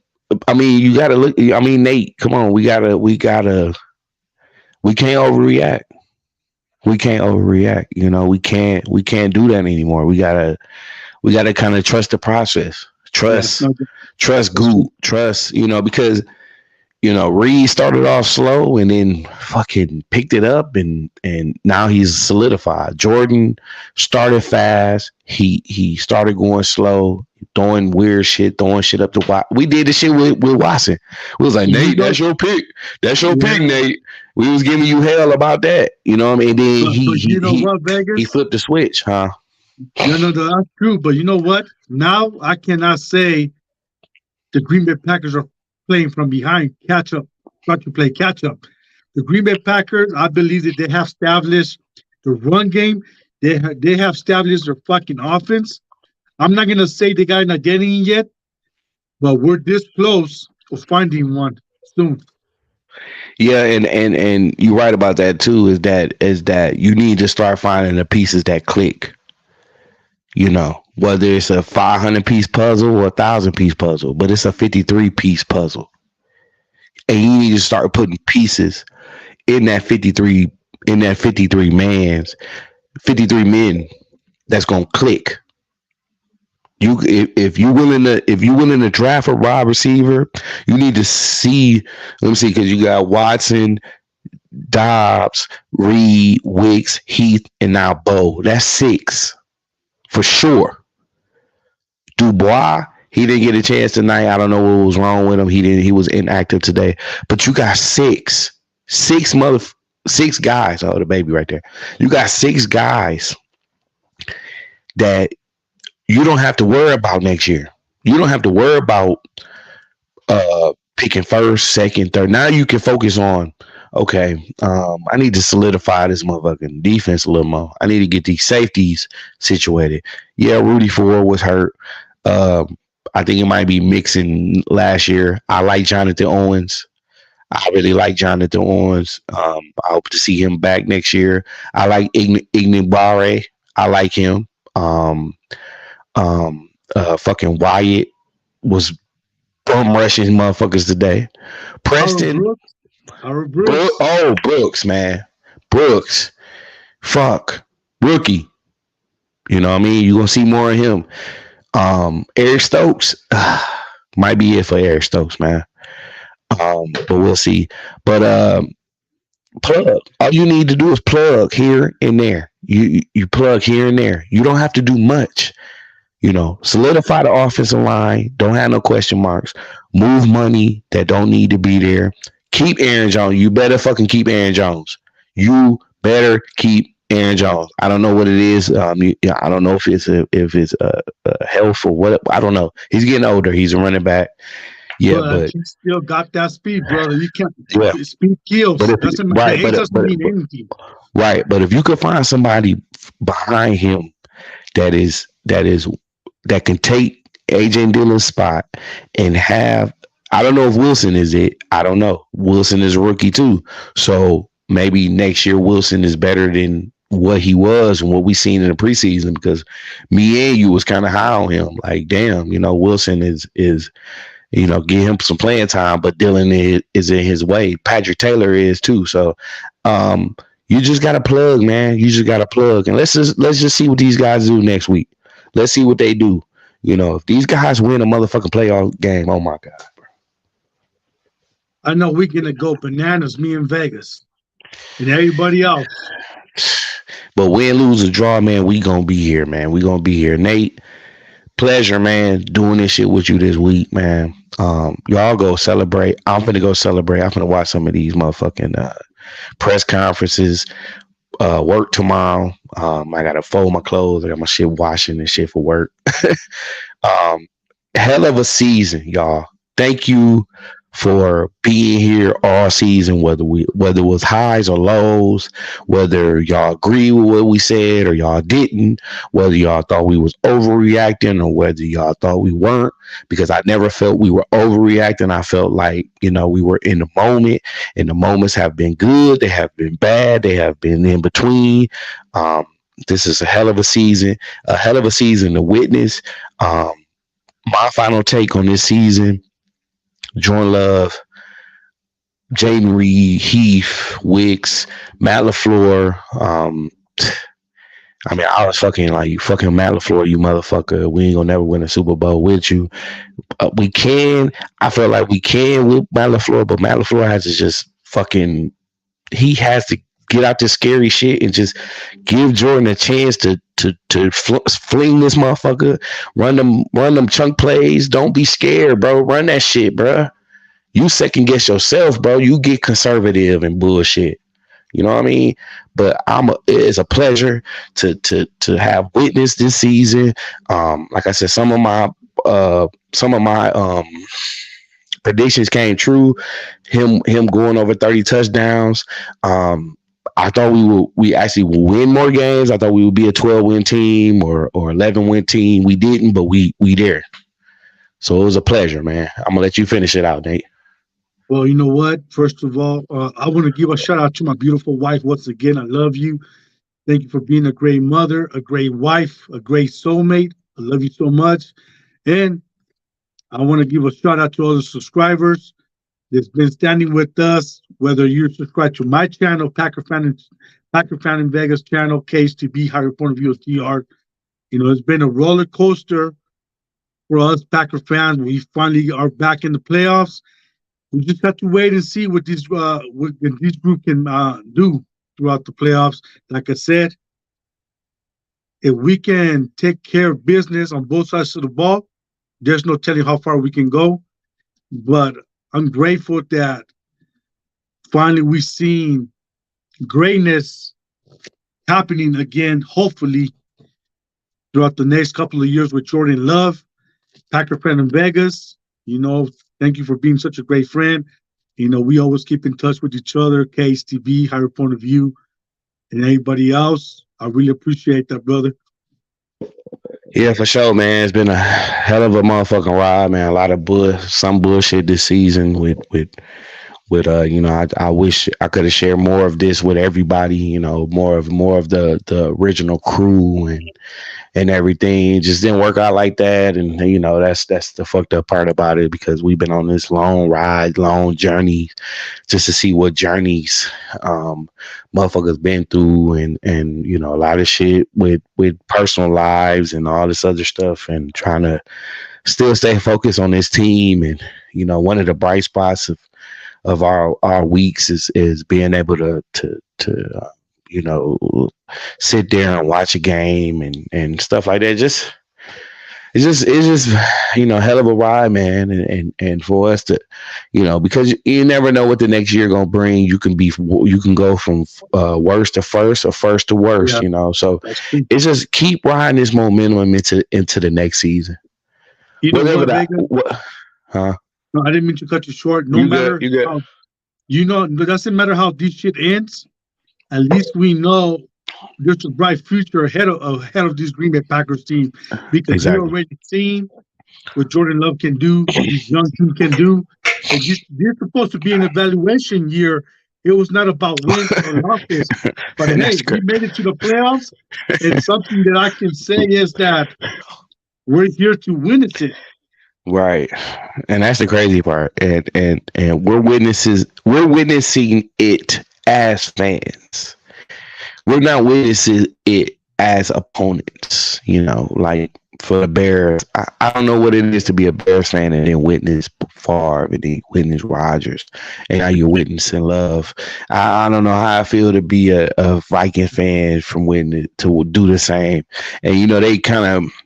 We tie in with them because Favre did go over there and he beat us that season, but then they come up that short again, and then we come back and Rodgers put his fucking foot on their neck the following year, and not even just put his foot on their neck the following season, but he goes on and win a ring, something they couldn't do with our former quarterback. But now to see all the shit, like I said, to be a fan, to go through all the shit we went through, believing in one guy and coming down hard on the other guy because we were so stuck on the one guy. You know what I'm saying? We and from here, and you're gonna hear from me. I'm Jordan Love.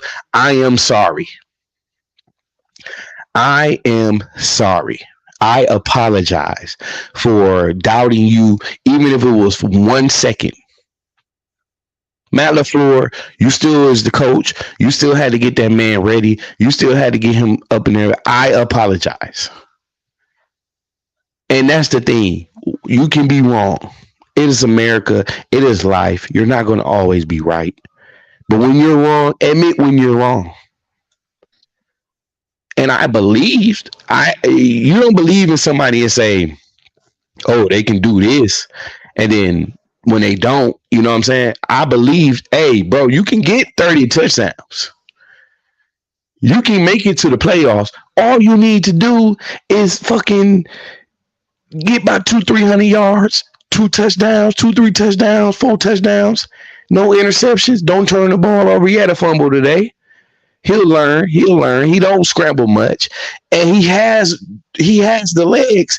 But that motherfucker be chilling in the pocket. That nigga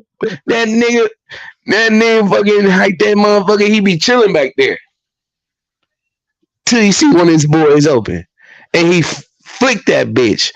I don't think one ball today. I think today he threw the ugliest football he had all He season. was going like this. Yeah, that motherfucker was, you know what I mean? And that was the ugliest football he threw all season.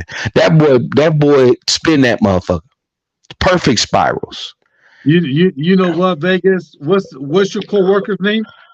What's your Vandale. co-worker's name? Vandale. Vendell fucking what was it? Vandale Whitelow. That's his name. Vendell Whitelow. Let me tell you something before I don't mean to listen. Hold on, what Nate? I don't mean to cut you off. I don't mean to talk about a motherfucker. This nigga is the ugliest motherfucker I done ever seen.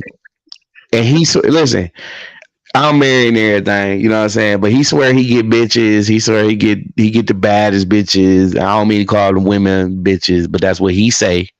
This is what come out his mouth. He don't say women. He say, I get the bad hoes. He don't get nothing.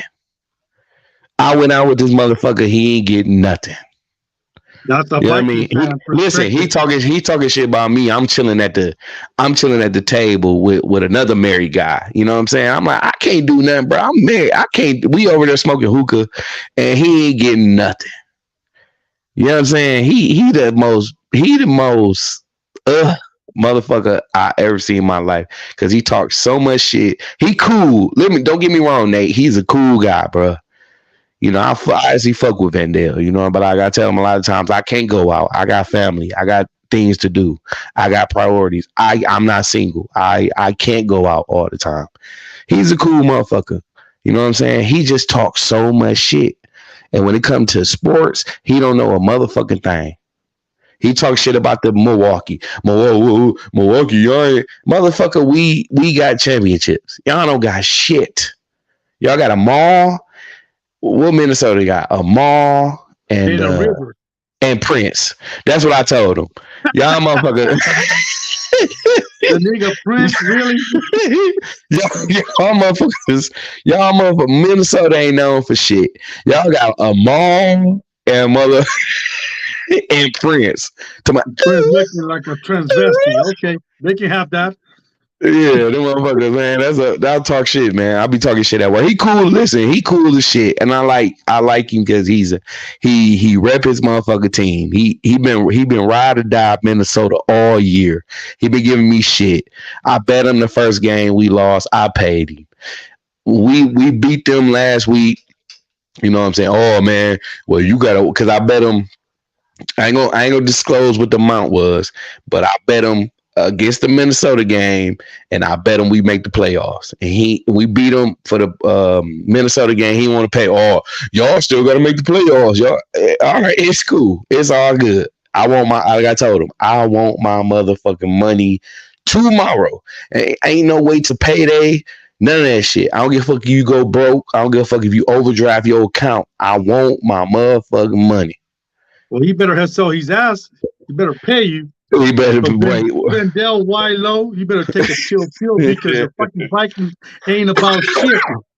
You should watch and learn from the best. The best, man. Honestly, the Green Bay Packers paved the way for the Vikings to be in the NFL. So you should be thanking me, Packer fan in Vegas, and any Packer fan that you see out there. Yeah.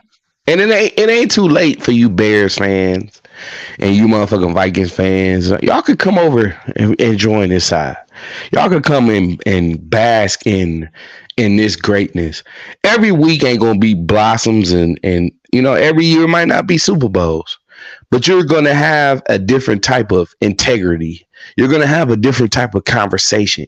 You're going to be in the conversations. You know what I'm saying? You're not going to be on the outside looking in. You're not going to be ridiculed by, you know, some of my friends. I said fans. Some of my coworkers, I'm going to say Harry, he a 49ers fan. He's riding the high right now. He said Brock Purdy is better than Patrick Mahomes. Yeah. Brock Purdy, when he got a bad day, he got a bad day. Listen, I don't care what the numbers say. Ain't no GM or anybody in the entire world who watch football gonna take Brock Purdy over Patrick Mahomes. I don't give a fuck what uniform he wears. But he's a 49er fan. He's ride or die for his team. So I understood what he's saying. I got Holden. Holden is a Saint fan. Oh, I didn't even call him today. I didn't even call him. I hardly call him. He's a weirdo too. But Michael, he's a Saints fan. Keyshawn, he's a Colts fan. He gonna be mad tomorrow. You got the flaggers at my job. They all over the place. They Eagles fans. They Cowboys fans. There's so many fans. They have lost a lot of games the last few weeks. But I want to say something. This is coming from Big Nate. To all you fucking Viking fans, to all you motherfucking Chicago Bears fans, how does it feel to be on the outside looking in? How does it feel? Be in the playoffs, bitches. Right, it's right, man, and just get used to that motherfucking Jordan Love. Just get used to him, and just understand, man. We back where we need to be. You know, Bears fans, you motherfuckers is out. Vikings fans, I don't give a fuck about nobody else. I don't give a fuck about Saints fans. I don't give a fuck about Tampa Bay fans. I don't give a fuck about nobody who in the playoffs or who out the playoffs. You main two motherfuckers. You punk ass Bear fans and you punk ass Viking fans, get your bitch asses back to the end of the line, because at least y'all talk shit about Detroit. At least them niggas in there. Y'all ain't in there. Y'all ain't in the conversation. Y'all season is done. Get your popcorn ready. It's over. Watch the two organizations that's on the up in the playoffs. Other than that, what? Shut the fuck up. Don't even talk. Don't even say nothing about us. Don't Vikings fans, Bears fans, don't bring us up. Don't say shit. Don't say what you could have and what you would have. And I don't want to hear shit. I don't want to hear it. Go ahead, Nate. You know what? I don't want to hear it. And I want to say another thing that I forgot. Fuck Detroit. You guys ain't about shit either. You motherfuckers are. You guys haven't done shit in fucking 30 fucking years. Since 1993, just because you make the playoffs doesn't mean shit. I guarantee you the Green Bay Packers will go farther than the Detroit Lions. So for now, enjoy your motherfucking playoff fucking burn. So we play the Cowboys. Rams won. I just seen it on my phone. Rams won. So we played the motherfucking Cowboys. And how fitting it will be to put them bitch ass motherfuckers out, because I hate them motherfuckers too. I hate them motherfuckers with a passion. I hate them. They third now. They third. They were second. You know what I mean? It was Bears. It was Bears, and it was Cowboys, and then it was Vikings. But the Vikings fans, just because of Vendale made you motherfuckers go up a notch. Y'all power rankings went up. You know how I go power rankings and shit from third. Y'all went up a notch because of Vendale. But you motherfucking Cowboy fans, you listen to me, motherfuckers. Let me get close. We coming for you, motherfuckers. And you forgot who we got. We got Aaron Jones, the Cowboy Wrangler, the motherfucker who goes into AT&T Stadium and kicks ass. I don't know if Philly won or lost, but I think Dallas won. Dallas, all they had to do was win to solidify number 2. But you motherfuckers better be scared. You motherfuckers better be worried. I don't give a fuck about motherfucking Parsons. I don't give a fuck about none of that. Remember, Aaron Jones. We got Aaron Jones, dog. So, you motherfucking Dak and CD. I'm going to introduce you to a guy named Jair. We'll see what you do, man. We'll see what you do. I know they got Ross and all that other shit. Fuck all that. But you know what? To all you Cowboys fans, we've been there, done it with you guys for the last couple of years. And guess what? We have gotten the W, but guess what? Yeah. We're not afraid to go to play anywhere, anytime, at anywhere. We will make it happen. If Jordan, Mark McCarty, you got run out of Green Bay for a reason. If that motherfucking Jordan Love go in there and tear their ass up, this is gonna be a good one on Undisputed. Lil Wayne and we're gonna teach the Cowboys how to be a real cowboy and who's America's team. Right, the real America's team. We coming back, bitch. We coming back. We finna come for y'all ass, man. So this has been a great week, man. This has been a great season again, man. I got to go. Priorities are calling me, scratching me on my back of my neck. I love all y'all, man. This shit right here, Nate. This win today, that shit go out to Cali Packer. He ain't popping here. I don't know where he at. Probably big. Probably fucking celebrating, running around with his shirt off He's somewhere. probably drunk as fuck right now.